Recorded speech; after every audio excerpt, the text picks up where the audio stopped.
like the people who opened doors for me. There was a time in my life that it was like, I can do that myself. You know, and there's for sure a lot of disabled people still today that are out there. I can do it myself. But I love now just looking up and saying thanks, thanks, and saying thanks all day long and smiling at people and they smile back.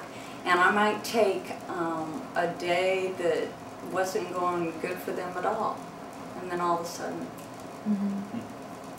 I just love it.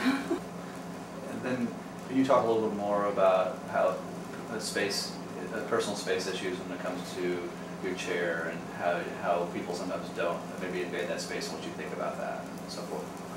Yeah, well, the entire chair becomes your space.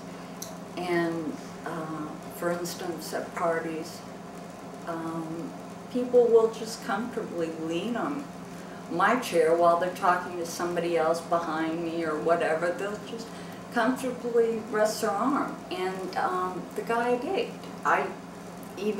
we talked about it too, because he is even really good about people that are disabled and not doing what is not polite to do.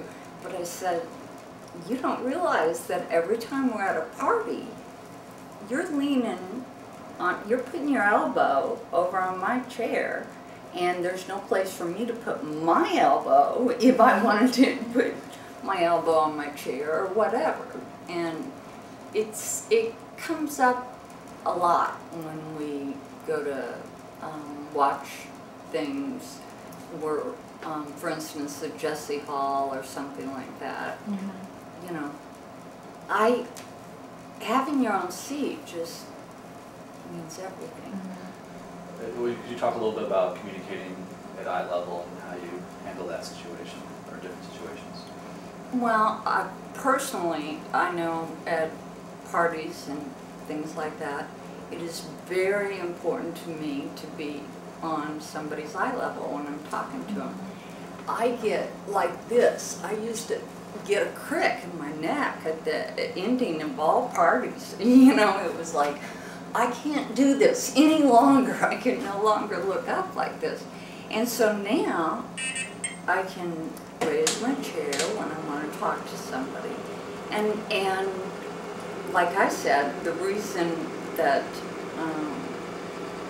that I wanted this more than anything was not for myself, from my friends that would kneel down to talk to me, to be on my eye level, and then they couldn't get back up.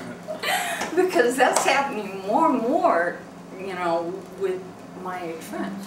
So. Would you rather, if you didn't have the chair, that you could raise it up or down with somebody to get at your eye level? Or just, yes, okay. I'd always, you know, and so many people are conscious of that and do it. Like, I was just talking to a girl yesterday out at the mall, and she immediately came over and just got down eye to eye level with me and started talking, and that just, it means everything. It's like all of a sudden, you know, we're talking, we're having a conversation, and it's not like that when you're watching everybody else. Do you think you have a different sort of appreciation for kind of moments of life now, or? Oh, definitely. I never would have understood the concept of now if it was not for being disabled, because now, you know, that's what it's all about. It's not about yesterday or tomorrow or anything else. It's about right now. And you have the chance with your attitude and everything to make it a good day or make it a bad day. And I have a tendency, just like everybody else, to make it a bad day. You know, when I want to, I'm on the pity pot, feeling sorry for myself and all that. But if I can